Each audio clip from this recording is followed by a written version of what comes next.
Becoming an individual. Why betrayal and disappointment hurts so deeply and we established is due to lack of true self-integrity, that is, individuation. Now we will continue with some common challenges encountered during individuation. Last episode, we share internal conflicts, internal psychological conflicts, including the personal story of Martha.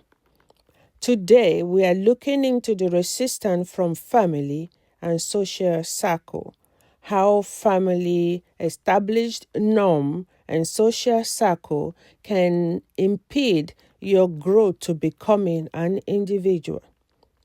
As individuals forge their own values, which may differ from their families, parents can sometimes feel hurt or defensive. This can lead to struggles or even painful severance. Social alienation. Pursuing a unique path might make someone feel like an outsider. They often face pressure to conform to social expectations, which can feel isolating. Over-identification with persona. People may become trapped in a role such as the teacher or the perfect child and fear that letting go of this mask will mean losing their sense of self. This I will share later a book that I've come across that really shared the of over-identification. It will be an example of Peter and Martha. So number 3, we will look at developmental and personal behavior obstacles. Number 1, procrastination as a defense. Sometimes mental blocks like procrastination arise from an unconscious fear of failure or rejection when trying to express one's own will. So, recognizing this can help foster understanding and be patient. When you are trying to do what comes to you, procrastination, what people will say, how are they going to understand, can make you slow down or not even trying at all. It is better to start one step at a time and take it easy. Don't jump into fire. Take one step at a time and take your time.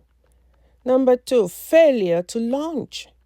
When an individual struggles to individuate in young adults, they may remain overly dependent on their parents, leading to feelings of inadequacy and an eventual existential crisis.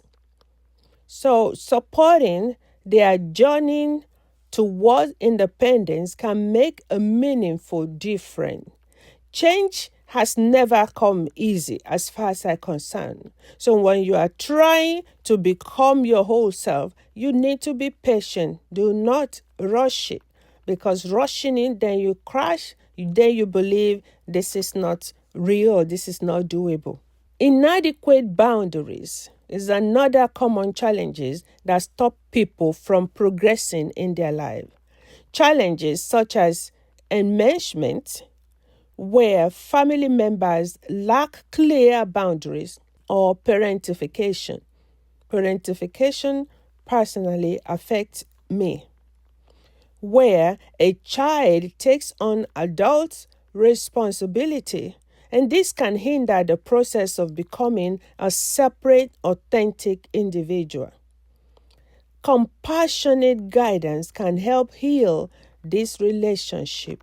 Do not overly give up on yourself. There are some situations that you did not cause this, it's not your problem. So forging yourself out of such boundaries can be initially, but by being patient, you will forge through them and come out on the other side whole person. Now, what happens when development is delayed or the improvement?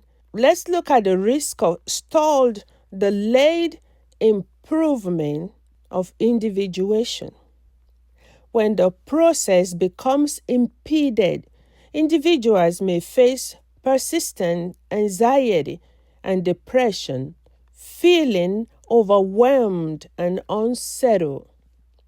They could also encounter later life existential crises, such as doubt and their doubt about their career choices or personal decision made to satisfy all that, and that's a biggie. We will go on to that later.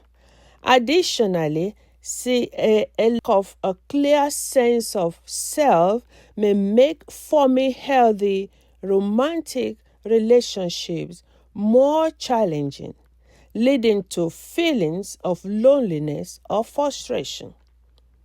This book that I come across, I found a very simple illustration. And this book, however, is small in few pages, but it's very deeply book titled Other People's Things by Carolyn Owope.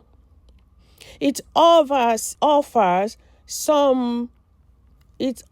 invaluable wisdom packed in just a few pages. Its message reminds us that sometimes the most profound insights come in small packages. Like the saying, Dynamite comes in small packages. The book contains wisdom that many wish they had known earlier, perhaps in their 20s, offering guidance and comfort along life's journey. The lessons offered in the book are simple. You cannot fully own what you did not create. I'm going to repeat this. You cannot fully own what you did not create. Even if you try to copy someone else's idea without truly understanding it, it will eventually falter. Have you ever come across some naysayers who were against you at the start of a new project? And then somehow when you eventually are successful about it, and they just come up with the imagination that they can do better, and they copy it, and eventually it falters or crashes. Now, in the book, other people's dreams, creation, inventions, it's easy to become so absorbed in someone else's vision that you lose sight of your own vision. Many dedicate their time and energy to supporting others' ambitions, often neglecting to ask themselves, where do my own dreams fit in? Or where do others stop that I begin? This pattern shows up in many areas of life, from community projects and creative pursuits to close-knit groups. Consider the story of Peter and Martha, who are devoted to a growing office, friend, or acquaintance project and vision. They pursue their hearts into the work, managing resources, organizing events, and keeping everything running smoothly. Over time, they become so integrated that they tie their own solely to their role within it. After some time, they forget about personal vision. They put themselves in a position that own the project.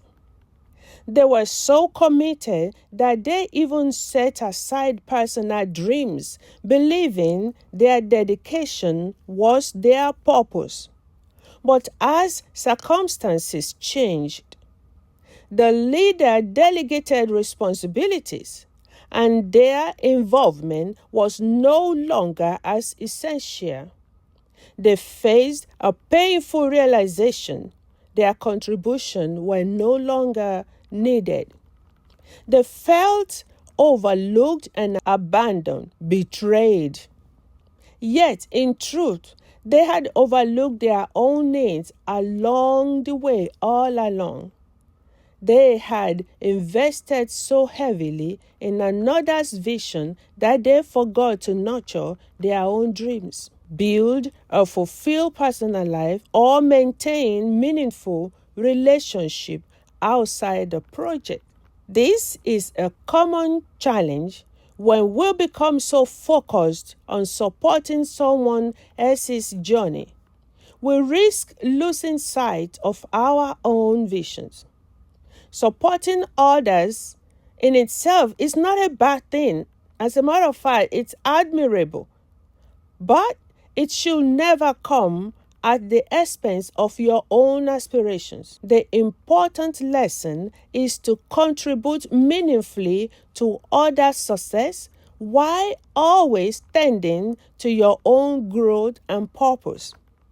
Remember to keep a part of your life personal and sacred, your own garden where your dreams can flourish. I'm going to put the photo of this book and the link in the comment section. Please, I want you to get the book for you, for your friends or family, even for the young ones coming up. Because most of these lessons, if we have learned earlier in life, will probably help with the issue of betrayal being so deeply hurting. I will see you in the next episode. I will see you in the brighter side of the next episode, where we will look into the archetypes and stages of Jungian psychology. Thank you.